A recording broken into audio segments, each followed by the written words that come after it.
So we're gonna do something a little bit different this time, and kind of let our viewers know a little bit more about us. Obviously, we kind of came out of nowhere and just started talking sports. So we wanted to give people a chance to kind of get to know us a little bit better. And we got a couple questions that we're gonna kind of go through and ask to let people kind of know who we are. So first one is, where were we born and raised, and then also where we living now. So I was born in Framingham, Massachusetts, raised in Marlborough, Massachusetts, and I was there my whole entire life until I graduated high school. Didn't go to middle school or anything like that in Marlborough because I was homeschooled. Went to high school in Marlborough, and then when I graduated at 17, I left Marlborough, moved out to Salt Lake City, Utah for a year, where I did a year of college. I came home for about 6 or 7 months before I ended up going to Hong Kong, China for 2 years for a church mission, which was a crazy experience. Still kind of can't believe that happened. Feels like a blur or a dream, if you will. But then after that, went back to Utah, did a little bit more college, found a couple jobs, did some work out there before moving to Atlanta, Georgia. I was here for work for about a year and a half. Then I moved to Knoxville, Tennessee, was there for a year, and then back in Atlanta. So I currently am here in Atlanta. Been here for about 5 years or so. Overall, I'd say Atlanta's a pretty dope place. Hopefully, when it's all said and done, I'll end up in Florida. But for now, we in the A. All right. So I was also born in Framingham, Massachusetts, raised in Marlborough, Massachusetts. Just like Spence, I did not go to middle school for public school. I was homeschooled up until fifth grade. Fifth grade, I did 1 year of public school. Didn't like it. Went back to the homeschooling up until ninth grade. Ninth grade, went back to public school at Marlborough High School. And then when I was 16, junior year going into senior year, I decided to move down and live with my father in Rhode Island. Completed high school there, graduated, and after about a year of that, I moved to New Hampshire for college. Once I was done going to school, I moved to Boston in Dorchester and lived there for 5 years just working, and then kind of bounced around a little bit, moved to like southern Massachusetts, moved back to Rhode Island again for another quick little 1 year stint, and then came back to the Boston area after that. And that's where I still currently reside, in the Boston area. Another question that some people ask us is, what sports did we play as a kid, both for fun and as part of a team? I played basically every sport. We tried everything. We tried, obviously basketball was our main sport. I played a lot of soccer. At one point, soccer was my favorite sport. Played a little bit of football just for fun, not like organized football, kind of just football in the street with some of the other neighborhood kids. We tried baseball, organized for a session. Didn't go so well for me. Uh, so, and then I played volleyball in high school and in college, so I enjoyed playing that. But yeah, as far as sports go, that's really all I played. Yeah, same thing for me. And when it comes to the sports I played as a kid, we played everything. Back then, obviously, this is the '90s and the early 2000s, so there wasn't the access to video games or social media or some of the stuff that keeps the kids inside these days. So we were always outside, whether it was playing baseball on the street. Me and Ty, one of our favorite games, we used to play 3 outs, Mm. where somebody would throw the tennis ball up, hit it with the bat, and you got to catch it or get him out 3 times before he's switching batters. I know Ty really loved that game. But same thing, soccer, basketball, football on the street. We played two-hand touch football on the street. We played tackle on the grass. Um, and it was everything, riding bikes, running around, just doing literally everything. And when I was that age, soccer and baseball were my number one sports over basketball and football. It eventually translated to basketball and football, but for me, it was all about soccer and all about baseball. I was a huge Red Sox fan back then. And so that's what it was. And I also ended up playing volleyball in high school. I played for just 1 year, my junior year. Um, and then and that was it. But I mean, both of us have always been extremely athletic and picked up whatever sport we played pretty quick, and we've always had a deep love for sports. Absolutely. Yep. All right, next question. What are some of your earliest memories of watching sports? So for me, I mean, like I said, I was a big baseball fan. So I remember in 2004 when the Red Sox went on that historic run, and they were the first team to ever come back from down 3-0 in a playoff series against the Yankees, and that was in the ALCS, and then they went on to sweep the Cardinals in the World Series.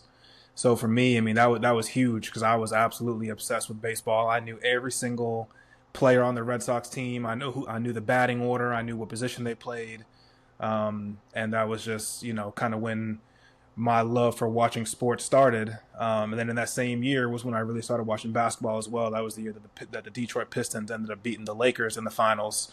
So those were some of the early memories that I have from watching sports, and then from there it just continued to blossom into my love for sports, and switched over to football, and then just pretty much all things sports. So, but the 2003, or excuse me, the 2004 playoff World Series and the championship series against the Yankees, and then also the NBA Finals with the Pistons and the Lakers were probably my earliest memories of watching sports, and I've loved it ever since. My earliest memory of watching sports was the 2003 NBA Finals, which was the Nets and Spurs. And I remember we were actually out visiting some family in Utah. I remember watching the final series on TV. My mom was a Tim Duncan fan, so she was rooting for the Spurs. My uncle was a Nets fan, so he was rooting for the Nets. But I have some vivid memories watching that final series back in 2003. As far as my favorite team, I mean, Boston guy. I'm all everything Boston. So Celtics, Patriots, Red Sox, Bruins a little bit. I don't really watch too much hockey, but if the Bruins are in the playoffs, I'll definitely watch it. Baseball, if the Red Sox are in the playoffs or if they're good, I'll definitely catch a couple of games during the regular season, but I'll watch them during the playoffs. I became a Celtics fan, honestly, in 2008. I will say, though, I was a Kevin Garnett fan at that time. I loved watching him play in Minnesota. He had won his MVP. And then when the Celtics traded for him and then got Ray Allen, I was like, okay, I mean, that's it. I'm riding with these guys. And then I saw how good they were that season. They were a joy to watch, and to see them win that year, that was a really special year for me. I had obviously never seen a Celtics championship before at the time. Now I can say I've seen a couple, but yeah, that was a special time for me. So I just started to ride with the Celtics, through thick and thin. We had a couple of really bad years. I stuck with them, and I'm still here today. So I'm happy to say that we are at this moment defending champions again. As far as football goes, same thing. Just my mom was a Tom Brady fan, so she brought us up watching a lot of Patriots games, and so it was a good time growing up. I saw a lot of won games, a lot of Super Bowls. The first few are very vague for me. The first three, but I vividly remember. Probably the most vivid one after the first three was the Seattle Super Bowl. That was a great game to watch because I thought that they were done, and then they ended up coming back and they won. So, but yeah, that's kind of how I became an all Boston sports team fan. So you pushed the two giant Super Bowls out of your mind? You forgot those? I mean, we've lost a couple. We've lost a couple. I'll admit we've lost a couple. So you win some, you lose some, but we won a lot more than we lost. Done a lot more winning than losing, that's for sure. I'm a little bit different than you. I remember growing up having never really watched the Celtics game until 2008. Mm-hmm. So before 2008, when they made the trade and started the whole super team era, I liked guys like Tracy McGrady. I was a big Tracy McGrady fan back then. I was a big Chauncey Billups fan. I loved Dwayne Wade, obviously LeBron, Shaq. So it kind of started on or started off at an early age for me with not just clinging to one particular team.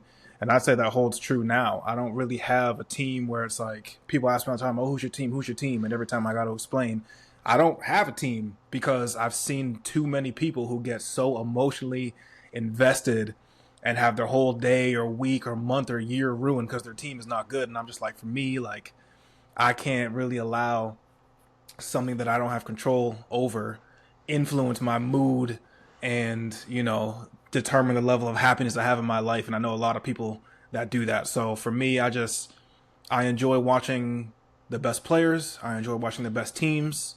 There could be a year where I like a team and then the next year where I don't, if the team has switched up or whatever the case may be. But I try to just, watch the game for the love of the sport. And ideally, what I want to watch is a good game. The winner doesn't necessarily mean as much to me. I just want to see the top players doing what they do at the highest level and see the highest level of competition from an individual perspective and a team perspective. So, I like who I like. I wouldn't say that I tie myself to a specific team. Yeah, no, I feel that. And, you bringing up Tracy McGrady and some of those guys that you really liked growing up. Obviously, I touched on Kevin Garnett, but actually my all-time favorite player was none other than Kobe Bryant. I loved watching him play. I remember staying up late at night with my iPod Touch and YouTubing videos and just watching highlight videos of him over and over and over all night. I remember there's one particular video. It's called Kobe Bryant, I Am Legend. It's on YouTube. I've watched that video probably 1,000 times in my life. I just remember watching it over and over and over and over. And then obviously when he passed, that was devastating for me. It was like a piece of my childhood disappearing, and it was no longer there. So, rest in peace, Kobe Bryant. Most definitely. And if you haven't checked out that I Am Legend video, definitely go watch it because I, like Ty, have watched that hundreds and hundreds of times. Man, it got me juiced up. I remember I used to watch it before a basketball game in high school or before a Boys and Girls Club game. I would watch it and try to put myself in the mood. Hell, even after when I was just going to play pickup on a Saturday morning, I would watch I would watch that to try to get into the right mindset so I could go out and dominate that day. So yeah, definitely a great video. All right, that's it for the About Us. I'm sure there will be questions that come up in the future that you guys have for us. And we'll be more than happy to share, let you guys, see a little bit into our lives and how we grew up and how we came to this point.